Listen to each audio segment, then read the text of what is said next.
إن الحمد لله نحمده ونستعينه ونستغفره ونعوذ بالله من شرور أنفسنا ومن سيئات أعمالنا من يهد الله فلا مضل له ومن يضلل فلا هادي له وأشهد أن لا إله إلا الله وحده لا شريك له وأشهد أن محمدا عبده ورسوله أما بعد فإن خير الحديث كتاب الله وخير الهدي هدي محمد صلى الله عليه وسلم وشر الأمور محدثاتها وكل محدثة بدعة وكل بدعة ضلالة وكل ضلالة في النار.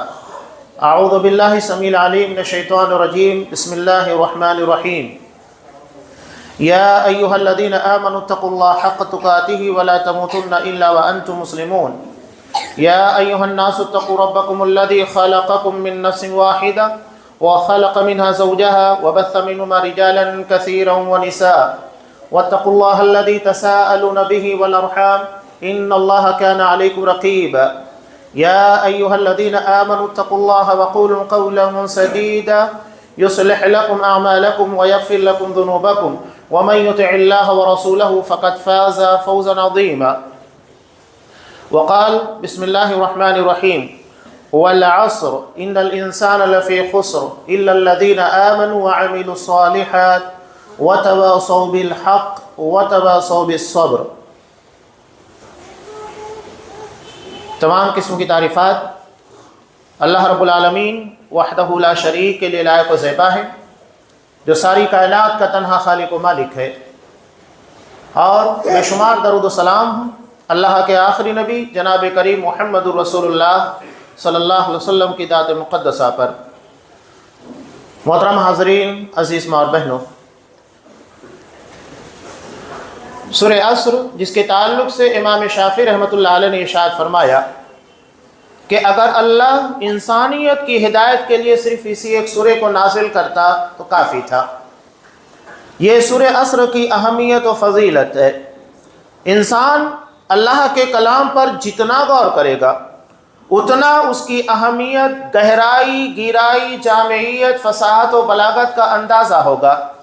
یہ ایک ایسا سمندر ہے، انسان جتنا زیادہ گہرائی میں جائے، جتنی مرتبہ گوتے لگائے، اتنے زیادہ موتی لائے گا. اللہ نے قرآن مجید کو تا قیامت انسانیت کی ہدایت کے لیے نازل کیا.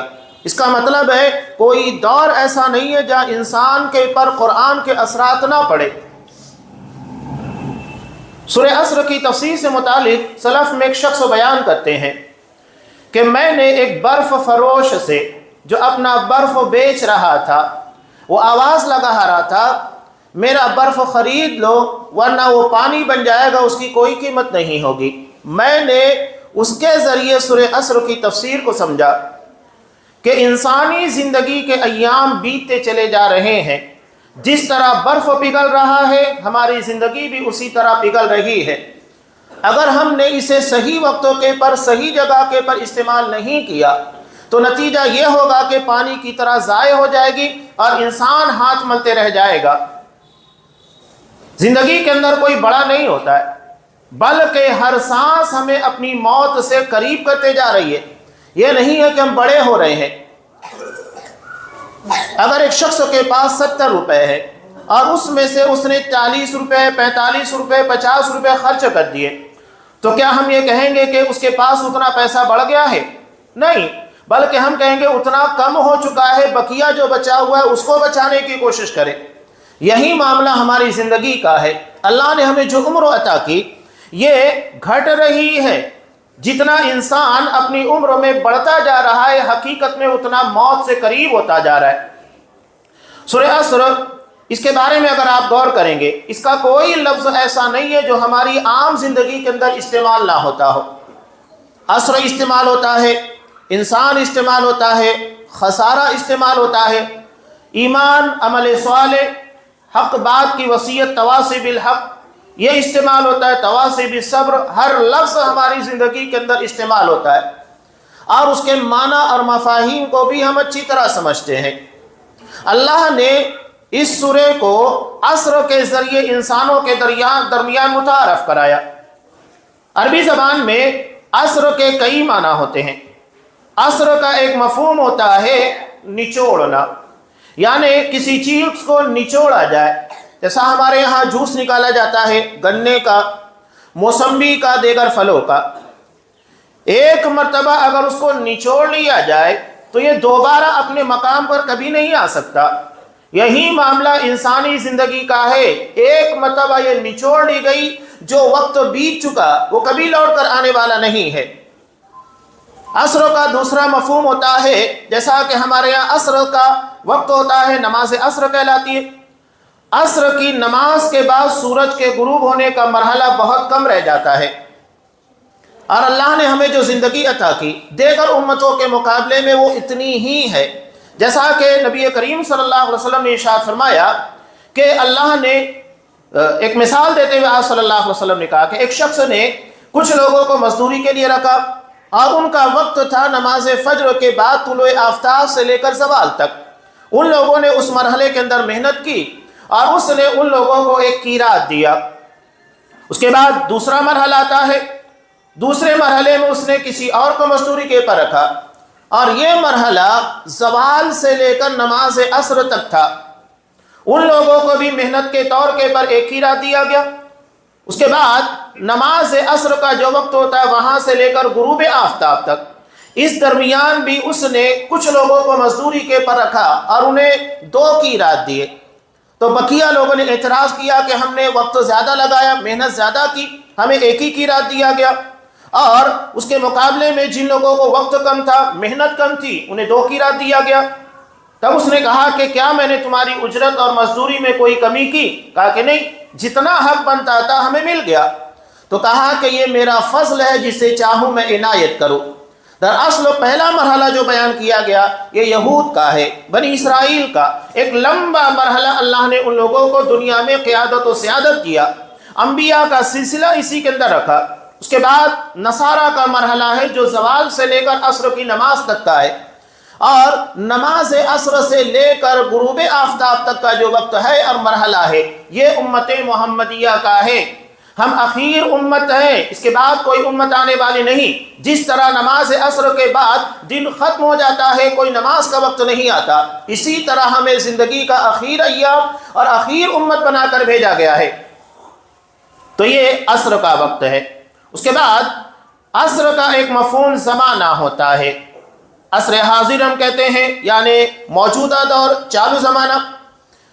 3 طریقے کے زمانے ہر زبان کے اندر استعمال ہوتے ہیں، ماضی جو گزر گیا، حال جس کے پر سے ہم گزر رہے ہیں، اور مستقبل جو اندھیروں میں چھپا ہوا ہے۔ انسان اگر ان تینوں زبانوں کے پر غور کرے، ماضی کا ایک لمحہ وہ لا نہیں سکتا۔ بچپن انسانی زندگی کا بڑا خوشنما دور ہوتا ہے، ہم اپنے بچپن کو یاد کرتے ہیں، بڑھاپے میں جانے کے بعد اپنی جوانی کے مراحل کو یاد کرتے ہیں، لیکن کیا زندگی کے بیتے ہوئے یہ انتہائی خوشنما پل کبھی دوبارہ پلٹ کر ہم تک آ سکتے ہیں؟ نہیں آ سکتے۔ اسی طرح حال جو کہ ابھی زبان سے نکلنے والی باتیں حال سے نکلتی ہے، ماضی میں تبدیل ہو جاتی ہیں، اور مستقبل اندھیروں میں چھپا ہوا ہے۔ کوئی نہیں جانتا کل کیا کمائے گا، اس کی موت کہاں واقع ہوگی، کوئی نہیں جانتا۔ انسان اگر ان چیزوں کے پر غور کرے، ماضی کے ایک لمحے کو لوٹانے کی طاقت نہیں، حال کے پر اسے قدرت نہیں کہ اسے روک سکے، پاؤز کر سکے، اور مستقبل کے بارے میں علم نہیں کہ آنے والا کل کیا ہوگا، کل کیا کمائے گا، زندگی کے حالات کیا ہوں گے۔ انسان اتنا بے بس ہے کہ اسے اپنی ماضی کے ایک لمحے کو لوٹانے کی طاقت نہیں، حال پر قدرت نہیں، مستقبل کے بارے میں علم نہیں۔ اس قدر انسان بے بس اور عاجز ہے۔ تو یہ عصر ہے جس کے بارے میں اللہ تبارک و تعالیٰ نے قسم کھائی۔ قسم کے تعلق سے آپ جانتے ہیں کہ اللہ اگر قرآن مجید میں کسی بات کی قسم کھاتا ہے تو اس کی اہمیت کو جتانے کے لیے ہوتا ہے۔ تو اللہ نے یہاں پر زمانے اور وقت کی اہمیت کو بتایا، اور انسانی زندگی کے اندر یہ بہت معنویت رکھتا ہے۔ انسان کے بارے میں اللہ نے کہا قسم زمانے کی، اور اس کے فوراً بعد کہا کہ سارے انسان خسارے میں ہیں۔ اس کا مطلب کیا ہوا؟ جو وقت کی قدر نہیں کرتے، اللہ کی دی ہوئی زندگی کو صحیح ایام میں استعمال نہیں کرتے، دراصل یہی لوگ خسارے میں ہیں۔ اور جو لوگ 4 صفات سے اپنے آپ کو مزین کرتے ہیں، دراصل ان لوگوں نے اپنی زندگی کے سرمایے کو صحیح جگہ کے پر استعمال کیا۔ لہذا یہ خسارے اور نقصان کے باہر ہیں۔ تو قرآن یہی پیغام دینا چاہتا ہے۔ اللہ نے جو زندگی ہمیں عنایت کی ہے اس کے پر توجہ دی جائے۔ آج آپ دیکھیے سب سے بڑا مرحلہ یا انسان جتنی ٹیکنالوجی استعمال کر رہا ہے اس میں ایک بڑی چیز ہے وقت کا بتانا، ٹائم پاس۔ قرآن مجید نے اہل ایمان کی صفات کو بیان کرتے ہوئے کیا کہا؟ سورہ مومنون کی ابتدا میں والذین هم عن اللغو معرضون، کہ اہل ایمان وہ ہیں، ان کی صفت کو بیان کرتے ہوئے کہا کہ جو لغو، بیکار، فضول، بے معنی، بے مقصد، اپنے مقصد اور مشن سے ہٹا دینے والی، غافل کر دینے والی چیزوں سے اعراض کرتے ہیں، اس میں کہیں مصروف نہیں ہوتے، الجھنے کی کوشش نہیں کرتے۔ آج ہمارے لیے ٹائم پاس بڑی اہمیت رکھتا ہے۔ نبی کریم صلی اللہ علیہ وسلم نے قیامت کی نشانیوں میں سے جو نشانی بتائی تھی، سال مہینے کی طرح، مہینہ ہفتے کی طرح، اور ہفتہ ایک دن کی طرح، دن ایک لمحے کی طرح بیت جائے گا۔ ایسا نہیں ہوگا کہ زندگی کے اوقات کم ہو جائیں گے، 24 گھنٹے کے بجائے دن کے اندر 12 گھنٹے یا تو 6 گھنٹے کر دیے جائیں گے۔ ساری ٹائمنگ اپنی جگہ پر ویسے ہی ہوگی۔ مسئلہ در اصل ٹائم پاس یعنی انسان کو محسوس کرنے والی چیزوں کو ختم کر دیا جائے گا۔ ایک انسان بیٹھا ہوا ہے موبائل کو لے کر گھنٹوں اس میں لگا ہوا ہے، یوٹیوب کے پر ریل دیکھ رہا ہے، فیس بک کے پر لگا ہوا ہے، سوشل میڈیا کے پر لگا ہوا ہے، اسے احساس نہیں ہوتا ہے کہ میرا وقت کہاں بیت رہا ہے۔ بچے لگے ہوئے گیم کھیلتے ہوئے، نوجوانوں کی پوری ٹیم ایک جگہ بیٹھی ہوئی ہے، گیم کے اندر مصروف ہے، انہیں اپنوں کے وقت کے بیتنے کا احساس نہیں ہو رہا ہے۔ وقت بیت رہا ہے لیکن جو احساس ہونا چاہیے وہ ختم ہو چکا ہے۔ قرآن اسی اہمیت کو بتا رہا ہے۔ یہ اگر ہماری زندگی سے ایک مرتبہ نکل گیا، تیر جو کمان سے نکل چکا ہے دوبارہ واپس نہیں آ سکتا۔ یہ ہماری زندگی کے ایام ہیں۔ مولانا ابوالکلام آزاد رحمۃ اللہ علیہ ایک بہت پیاری بات کہتے ہیں، یہ بات اپنی جگہ پر محل نظر ہے اور شرعی اعتبار سے غلط بھی ہے کہ کسی آدمی کی برتھ ڈے پارٹی وہاں جانا، سیلیبریٹ کرنا شرعی اعتبار سے غلط ہے۔ مولانا ابوالکلام آزاد رحمۃ اللہ علیہ کہتے ہیں کہ ایک مرتبہ جب مجھے انوائٹ کیا گیا، بلایا گیا ایک برتھ ڈے پارٹی میں، تو وہاں جانے کے بعد میں نے غور کیا کہ انسان خوشیاں منا رہا ہے جیسا کہ ہمارے ہاں ماحول بن چکا ہے، اور افسوسناک معاملہ یہ کہ مسلمان بھی اس ماحول کے اندر، تہذیب کے اندر ڈھلتا جا رہا ہے، اور اس کلچر کو اپنانے کے بعد بہت ساری کفریہ اور شرکیہ عادتیں بھی اس کی زندگی میں شامل ہوتی ہیں۔ یہ تہذیب اور کلچر کا انسانی زندگی پر بڑا اثر ہوتا ہے۔ نبی کریم صلی اللہ علیہ وسلم کی اس حدیث کو یاد رکھیے، یہ ہمارے نزدیک حدیث کی اہمیت سمجھ میں آئے گی۔ آپ صلی اللہ علیہ وسلم نے جو باتیں بیان کی، کہا کہ تمہارا چولہا کسی غیر مسلم کے چولہے کے سامنے نہیں ہونا چاہیے۔ یہ بات ہمارے نزدیک عجیب لگتی ہے، یعنی غیر مسلم ہمارے سامنے ہو۔ معاملہ یہ ہے کہ جب وہ ہمارے سامنے ہوگا، ہمارے بچے اس کے گھر میں جائیں گے، ان کے بچوں کے ساتھ ہوں گے، نتیجہ کیا ہوگا؟ غیر مسلموں کے اثرات، ان کی تہذیب، ان کا کلچر ہمارے بچوں کے پر اثر انداز ہوگا۔ بہت سارے غیر مسلموں کے علاقے جہاں مسلمان کم تعداد میں ہوتے ہیں، غیر مسلموں کے ساتھ ہوتے ہیں۔ آپ دیکھ لیجئے ویڈیوز، بلکہ بہت سارے مسلمان گنپتی کے تہوار اور اس کے جلوس میں ناچتے ہوئے نظر آئیں گے۔ کیوں؟ یہ اسی تہذیب اور اسی کلچر کا اثر ہے کہ وہ اپنے عقیدے ساری چیزوں سے ہاتھ دھو بیٹھتے ہیں، انہیں احساس نہیں ہے کہ عقیدہ توحید کی اہمیت کیا ہے۔ تو آپ صلی اللہ علیہ وسلم نے اسی بنیاد کے پر ارشاد فرمایا کہ تہذیب کا، ماحول کا اثر ہماری زندگی کے پر، خاص طور سے بچوں کے پر، نوجوانوں کے پر پڑتا ہے۔ ہمیں اپنا ماحول ایسا رکھنا چاہیے جو اسلامی ہو۔ اس ماحول کے اندر جب ہمارے بچے کی تربیت ہوگی تو یقینی بات ہے ویسے اثرات لے کر وہ جوان ہوگا، بڑا ہوگا، اور اس کے ذہن و دماغ کے پر وہی چیزیں ہوں گی جو اسلام اس کے ذہن و دماغ کے پر چھاپ ڈالنا چاہتا ہے۔ تو آپ صلی اللہ علیہ وسلم نے اس چیز کو بیان کیا۔ تو یہ آپ صلی اللہ علیہ وسلم نے زمانے کی اہمیت بیان کی۔ قرآن نے قسم کھائی، قسم جیسا کہ میں نے پہلے ہی بتایا، اللہ کسی اہمیت کو بتانے کے لیے قسم کھاتا ہے، ورنہ عام انسانوں کے لیے منع ہے کہ وہ کسی چیز کی قسم کھائے۔ مولانا ابوالکلام آزاد رحمۃ اللہ علیہ جب اس واقعے کو بیان کر رہے تھے، وہ کہتے ہیں کہ میں نے غور کیا کہ انسان کیوں خوشیاں منا رہا ہے، حالانکہ اسے غم منانا چاہیے، اس لیے کہ اگر وہ 20 سال 30 سال کا ہو چکا ہے اور اس کی زندگی کے ایام 60-70 سال کے تھے، اللہ نے مقدر کیا، تو اس کا مطلب یہ ہے کہ اس نے اپنی زندگی کے اتنے سال گنوا دیے ہیں۔ اسے اپنے بیتے ہوئے سال کے پر غم منانا چاہیے، خوشی نہیں۔ آج ہمارے یہاں پر دیکھیے سال نو جیسے ہی 31 دسمبر ہوتا ہے، ختم ہوتا ہے، نئے سال کا آغاز ہوتا ہے، خوشیاں دھوم دھڑاکے اور کیا کچھ نہیں ہوتا ہے۔ حالانکہ یہ ہمارا اسلامی سال نہیں، ہمارا اسلامی سال محرم ہے، اور یہاں جو پیغام سارے لوگوں کو دیا گیا وہ ہجرت کا پیغام دیا گیا۔ ہجرت جس کے بارے میں ہر کوئی اچھے طریقے سے جانتا ہے کہ ہجرت کا مقصد تھا اپنے ایمان، اپنے عقیدے کا تحفظ۔ یہی وہ چیز ہے جو ہمیں اللہ کی جنت تک لے کر جائے گی، اور اس سرمایہ کی حفاظت کرنا ہر مسلمان کی ذمہ داری ہے۔ اور قرآن مجید نے بھی سب سے پہلے نمبر پر جس چیز کو بیان کیا وہ ایمان ہے۔ کون لوگ ہیں جو خسارے اور نقصان سے اپنے آپ کو بچانے والے ہیں؟ اللہ تبارک و تعالیٰ نے ارشاد فرمایا اِلَّا الَّذِينَ آمَنُوا، جو ایمان لے کر آئے، یہ لوگ اول نمبر پر ہیں جو خسارے اور نقصان سے بچنے والے ہیں۔ قرآن مجید نے بنیاد بیان کی۔ اب یہ ایمان اور عقیدہ، ہمارے نزدیک ایمان سنا جاتا ہے، کیا ہم نے ایمان کے بارے میں غور کیا؟ اللہ نے کون سے ایمان کا مطالبہ کیا ہے؟ وہ ایمان جو ملاوٹی ہو، جو جگہ جگہ کے پر ڈگمگانے لگے، جگہ جگہ کے پر بکھرنے لگے، اور غیر اللہ کے در کے پر جا کر دم توڑ دے، ایسا ایمان اللہ کو مطلوب نہیں۔ آج آپ دیکھیے ایمان کی اہمیت سب سے زیادہ ہے اسلام کی نظر میں۔ نبی کریم صلی اللہ علیہ وسلم مکہ کی 13 سال زندگی کے اندر اس بات کے پر محنت کرتے رہے، یہی ایمان کے پر، عقیدہ توحید کے پر۔ سورہ انعام جسے سورۃ التوحید بھی کہا جاتا ہے، اللہ نے حضرت ابراہیم علیہ السلام کا واقعہ بیان کیا، اس کے بعد 18 انبیاء کرام کا تذکرہ کیا، اور اسی درمیان میں اس آیت کو ارشاد فرمایا الذین آمنوا ولم یلبسوا ایمانہم بظلم اولئک لہم الامن وہم مہتدون، کہ جو لوگ ایمان لائے اور ایمان لانے کے بعد اپنے ایمان میں ظلم یعنی شرک کی ملاوٹ نہیں کی۔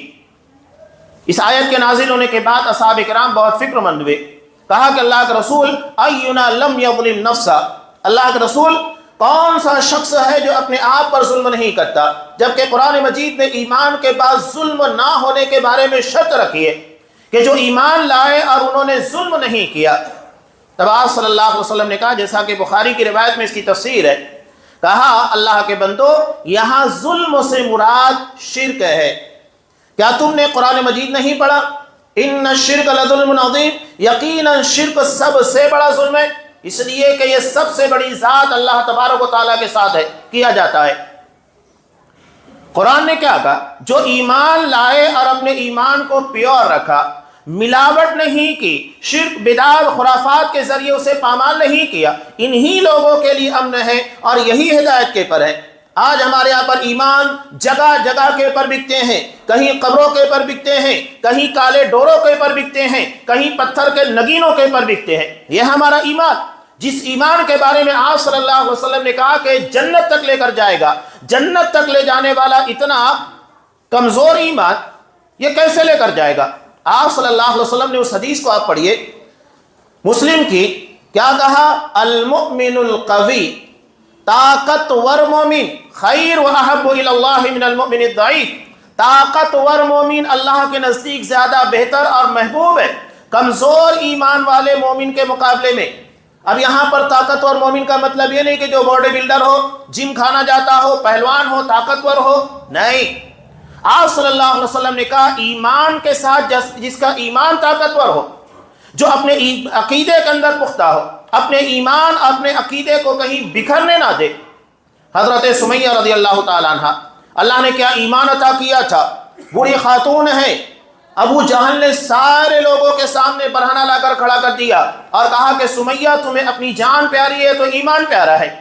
اس نے کہا کہ نادان تو نے بڑی آسان چیز کا مطالبہ کیا، اگر ہمیں اس ایمان کے تحفظ کے لیے 100 جانیں دی جائے ہم 100 جانوں کو قربان کرنے کے لیے تیار ہیں، لیکن ایمان کی سودے بازی نہیں کریں گے۔ آج مسلمان در در کے پر اسی ایمان کی سودے بازی کرتا ہے، جس ایمان کے بارے میں اللہ نے کہا جنت تک لے کے جائے۔ اسی ایمان کی بنیاد پر حضرت عمر فاروق نے کہا اللہ نے ہمیں اسلام عقیدہ توحید کی بنیاد پر عزت دی، اگر ہم چاہیں گے کہ اس کو چھوڑ کر کسی غیر جگہ پر اسلام کے علاوہ سے عزت حاصل کرنا چاہے ذلیل ہوں گے، رسوا ہوں گے۔ ہماری عزت سرفرازی عقیدہ توحید کی بنیاد پر ہے۔ یہی وجہ ہے کہ آپ دیکھیے گا نبی کریم صلی اللہ علیہ وسلم دیگر سارے انبیاء اپنی دعوت کا آغاز عقیدہ توحید سے کرتے ہیں۔ آپ صلی اللہ علیہ وسلم کے سامنے عقیدہ توحید کے بارے میں کتنی باتیں آئی، سودے بازی کرنے کی کوشش کی گئی کہ آپ ہمارے معبودوں کے خلاف نہ بولیے، ہمارے کفر، ہمارے شرک کے بارے میں مت بولیے، ہم آپ کے سامنے سودے بازی کے لیے، مصالحت کے لیے تیار ہیں۔ آپ صلی اللہ علیہ وسلم تیار نہیں ہوئے۔ یہ اصل چیز ہے، اصل سرمایہ ہے، اور اسی کو قرآن مجید نے کہا کہ اِلَّا الَّذِينَ آمَنُوا، جو ایمان لے کر آئے۔ اس کے بعد قرآن مجید کہتا ہے وَعَمِلُوا الصَّالِحَاتِ، جو عمل صالح کرنے والے ہیں۔ عمل صالح بالکل آسان تعریف، میں اکثر کہا کرتا ہوں، شیخ مختار ندوی رحمہ اللہ اس کی تفسیر بیان کرتے بڑے آسان لفظوں کے اندر کہا کرتے تھے، حکم اللہ کا، طریقہ رسول اللہ کا، یہ عمل صالح ہے، یعنی اللہ کے حکم کو نبی کے طریقے کے مطابق بچا لانا۔ ورنہ کیا مشرکین مکہ حج نہیں ادا کرتے تھے، عمرہ نہیں کرتے تھے، نماز نہیں پڑھتے تھے، سب کرتے تھے۔ اس کے بعد بھی قرآن مجید کہتا ہے قُلْ يَا أَيُّهَا الْكَافِرُونَ، کہو اے کافرو، جو نماز پڑھنے والے، روزہ رکھنے والے، اس کے بعد بھی قرآن مجید ان کو کافر کہہ رہا ہے۔ کیوں کہہ رہا ہے؟ اس لیے کہ ان کے ایمان، ان کے عقیدے کے ساتھ ساتھ طریقہ بھی اسلام اور نبی کے طریقے سے ہٹا ہوا تھا۔ نماز کے بارے میں قرآن مجید نے کہا سورہ انفال میں وَمَا كَانَ صَلَاتُهُمْ عِندَ الْبَيْتِ إِلَّا مُكَاءً وَتَصْدِيًّا، کہ ان لوگوں کی نماز کعبۃ اللہ کے پاس سیٹیاں بجانا اور تالیاں بجانا تھی، اسے وہ نماز کہتے تھے۔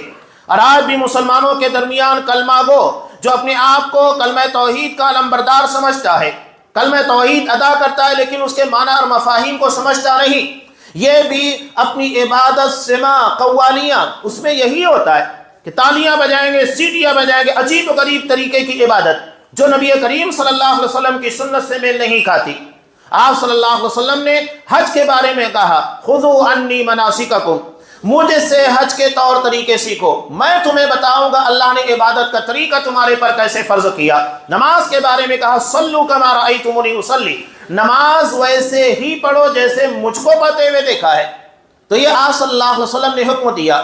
اگر عبادت اپنی من مرضی جیسے جی چاہتا ہے کرنا تھا تو نبی کو بھیجنے کی ضرورت نہیں تھی۔ نبی کو بھیجا اسی لیے گیا کہ اللہ کے حکم کو نبی کے طریقے اور نبی کی سنت کے مطابق بچا لایا جائے۔ یہ بے معنی بے حیثیت نہیں ہے۔ اگر کوئی اس سنت کو فالو نہیں کرتا، آپ صلی اللہ علیہ وسلم نے کتنی پیاری بات کہی، بخاری کی روایت، ہمارا بچہ بچہ اس حدیث کو جانتا ہے۔ آپ صلی اللہ علیہ وسلم نے کیا ارشاد فرمایا، من اطاعنی دخل الجنہ، جو میری اطاعت کرے گا، میرا کہا مانے گا، میرے کہے کے مطابق اعمال بجا لائے گا، جنت میں جائے گا۔ ومن عصانی فقط ابا، اور جو میری نافرمانی کر رہا ہے وہ جنت میں جانے سے انکار کر رہا ہے۔ یقینی بات ہے کہ آپ دنیا کے اندر کسی بھی انسان سے پوچھئے، مسلمان غیر مسلم، اس سے کہیے کہ کیا تو جنت میں جانا چاہتا ہے، وہ کہے گا کیوں نہیں، جنت میں جانا چاہتا ہوں۔ بلکہ غیر مسلم بھی مرنے والے کے بارے میں کہتے ہیں سورگ واسی، یعنی وہ جنت کا باشندہ بن چکا ہے، حالانکہ وہ جنتی نہیں ہے۔ جنت اللہ نے ایمان کی بنیاد کے پر رکھی ہے، ایمان کے بغیر جنت میں داخلہ نہیں ہوگا۔ یہ ان کا عقیدہ، ان کا سوچ اور ان کی آستھا اپنی جگہ پر۔ تو یہ واضح طور پر کہا ایمان کے بغیر جنت میں داخلہ نہیں ہوگا۔ تو آپ صلی اللہ علیہ وسلم نے کہا کہ جو انکار کرے، انکار کون کرے گا؟ زبان سے تو کوئی انکار نہیں کرتا ہے مجھ کو جنت میں نہیں جانا ہے، وہ اپنے عمل کے ذریعے انکار کرتا ہے۔ اسی لیے اللہ کے رسول نے کہا کہ جو اطاعت کر رہا ہے وہ یقیناً جنت میں جانے والا ہے، اور انکار کرنے والا کون ہے؟ وہ ہے جو اپنے عمل کے ذریعے انکار کرتا ہے۔ وَمَنْ عَصَانِي فَقَدْ أَبَى، جو حقیقت میں نافرمانی کر رہا ہے وہ جنت میں جانے سے انکار کر رہا ہے۔ یہ واضح طور پر آپ صلی اللہ علیہ وسلم کی حدیث، آپ کی سنت کی اہمیت، آپ کے طریقے کی اہمیت۔ امام ابو داؤد رحمۃ اللہ علیہ نے ایک روایت کو نقل کیا ابو بردہ بن نیار رضی اللہ تعالیٰ عنہ سے متعلق، انہوں نے قربانی کی نبی کریم صلی اللہ علیہ وسلم کی قربانی سے پہلے۔ جب آپ صلی اللہ علیہ وسلم نماز کے لیے نکلے تو دیکھا یہ اپنی بکری کو ذبح کرنے کے بعد لوگوں کے درمیان تقسیم کر رہے۔ کہا کہ ابو بردہ یہ کیا ہے؟ کہا کہ قربانی ہے۔ میرے قریب میں رہنے والے لوگ غریب تھے تو میں نے فوری طور کے پر بکری کو ذبح کیا تاکہ اطراف کے لوگوں کو گوشت مل جائے۔ نیت بہت اچھی، لیکن مسئلہ آپ صلی اللہ علیہ وسلم کی سنت کا ہے۔ آپ نے کہا کہ جو شخص ہمارے ساتھ نماز پڑھے، نماز پڑھنے کے بعد قربانی کرے، اس نے حقیقت میں اضحیہ یعنی قربانی کی سنت کو ادا کیا۔ کہا تو اس کی جگہ دوسری قربانی کرو جو نبی کی سنت کے مطابق نہیں تھی، آپ نے اسے عام ذبیحہ کرا دیا۔ یہ ہے آپ صلی اللہ علیہ وسلم کی سنت کی اہمیت۔ انسان ایمان اور اس کے بعد نبی کی اطاعت، ان دونوں چیزوں کے پر سب سے زیادہ توجہ دے، یہی ہمارا اصل سرمایہ ہے۔ اور جب ان چیزوں کے مطابق انسان عمل کرنے لگ جائے، یقینی بات ہے کہ مشکلات اور پریشانیاں بہت آئے گی۔ آگے دو چیزیں جو قرآن مجید نے بیان کی، تواصی بالحق اور تواصی بالصبر، یہ دونوں اپنی جگہ پر معنی رکھتی ہیں، اس لیے کہ حق بات کی وصیت یہ نہیں کہ آپ دین کو سمجھ گئے، آپ کو اللہ نے بہت علم دیا، دین کے مطابق چلنے لگے تو اسے اپنے تک محدود رکھیے۔ یہ مت سمجھیے کہ اللہ کی جنت بہت چھوٹی ہے، اگر میں کسی اور کو دعوت دوں گا، کوئی اور شرک سے توبہ کر لے، ایمان کے راستے پر آئے تو جنت میں جانے کے لیے جگہ کم پڑ جائے گی، نہیں، بلکہ جتنا ممکن ہو سکے حق بات کی وصیت کرنے، لوگوں تک پہنچانے کی کوشش کرنا چاہیے۔ ایک دوسرے کو تلقین کی جائے، جو حق ہم نے سمجھا ہے، اور حق قرآن و حدیث کو کہا جاتا ہے، والذین آمنوا بما نزل علی محمد وهو الحق من ربهم، کہ جو لوگ ایمان لے کر آئے جو محمد صلی اللہ علیہ وسلم پر نازل ہوا وہی حق ہے، جو آپ صلی اللہ علیہ وسلم پر نازل ہوا، اس کے علاوہ کوئی حق نہیں، سب باطل ہے۔ جو آپ کے پر قرآن و حدیث کی شکل میں نازل ہوا، اور اس کے بعد چوتھے نمبر پر بیان کیا تواصی بالصبر، ایک دوسرے کو صبر کی وصیت کرنا۔ صبر دین کے پر جمے رہنے کا نام ہے۔ مشکلات پریشانیاں بہت آئے گی، یہ نہیں کہ حالات کا مقابلہ نہ کرتے ہوئے آپ مرتد بن جائے، اسلام کے خلاف ہونے لگے، جیسا کہ 100 مسلم نام کا فتنہ ہمارے سامنے، نہیں، یہ جمنا ہے۔ آپ صلی اللہ علیہ وسلم نے کہا کہ جو ایمان کی لذت کو ایک مرتبہ پا لے گا وہ کبھی کفر کی طرف نہیں لوٹے گا۔ اگر اسے قتل کر دیا جائے، آگ میں جلا دیا جائے، گوارا کرے گا، لیکن کفر کی طرف جانا گوارا نہیں کرے گا۔ اور اصحاب کرام نے اسی لذت کو پایا تھا، تبھی مسکراتے ہوئے اللہ کی راہ میں اپنی جان قربان کرتے تھے۔ اور یہ لذت کب حاصل ہوگی؟ جب ہم ایمان کی اہمیت کو سمجھیں گے اور اس کی ساری تفاصیل جو عقائد کی بنیاد کے پر رکھی گئی اس کو سمجھیں گے، تب یہ ساری لذتیں اور ایمان کے پر استقامت کا حوصلہ ہمارے اندر پیدا ہوگا۔ بنیادیں مضبوط ہوگی تو یقینی بات ہے کہ ہوا، آندھی، طوفان کتنی بھی رفتار کے ساتھ آئے، یہ جھاڑ کو کبھی اپنی جگہ سے اڑا نہیں سکتے، اس لیے کہ بنیادیں مضبوط ہیں۔ جن کی بنیادیں مضبوط نہیں ہوتی ہے، ذرا سے ہلکے سے جھونکے کے اندر اچھل جاتے ہیں، اڑ کر کہیں چلے جاتے ہیں۔ یہ ہماری مضبوط بنیادیں ہیں، ان بنیادوں کو مضبوط کرنا سیکھیے جو ایمان اور عقیدے اور نبی کی سنت اور آپ کی اطاعت و فرما برداری کے اندر ہے۔ اللہ تبارک و تعالیٰ سے دعا ہے اس پیغام کو سمجھنے کی توفیق دے جو اللہ نے ایک مختصر سی سورہ کے اندر پوری انسانیت کے نام رکھا ہے، اور زمانے وقت کی قدر کرنا سیکھیے، اسے ایمان، اطاعت، فرما برداری، حق بات کی وصیت اور دین کے پر جمے رہنے پر لگائیے، یہی ہمارا اصل سرمایہ ہے۔ ایک بات یاد رکھیے، اللہ نے ہمیں دنیا کے اندر دارالامتحان کے اندر بھیجا ہے، آزمائشیں ہوگی، ہر کسی کی آزمائش اس کے ایمان کے بقدر ہوگی، جیسا ایمان ہوگا ویسی آزمائش ہوگی، آزمائشیں طے ہیں۔ یہ بات اپنے ذہن و دماغ کے اندر بٹھا کر رکھیے، جب یہ بات ہمارے ذہن و دماغ کے اندر پختہ ہوگی، کتنے بھی فتنے آئے یہ ہمیں اپنی جگہ سے ہٹا نہیں سکتے۔ اللہ تبارک و تعالیٰ سے دعا ہے کہ ہمیں اپنے وقت اور اللہ نے جو مہلت ہمیں دنیا کے اندر عنایت کی ہے اس کا صحیح استعمال کرنے کی توفیق دے، ہر قسم کے لغو کاموں سے جو ہمیں اپنے مقصد حقیقی اور جنت میں جانے والے راستے سے بھٹکا سکتا ہے، ان تمام فضولیات سے محفوظ رہنے کی توفیق عنایت فرما، آمین۔ بارک اللہ لنا ولکم فی القرآن العظیم ونفعنی وإیاکم بالآیات والذکر الحکیم، انہ تعالی جواد کریم ملک برؤوف رحیم۔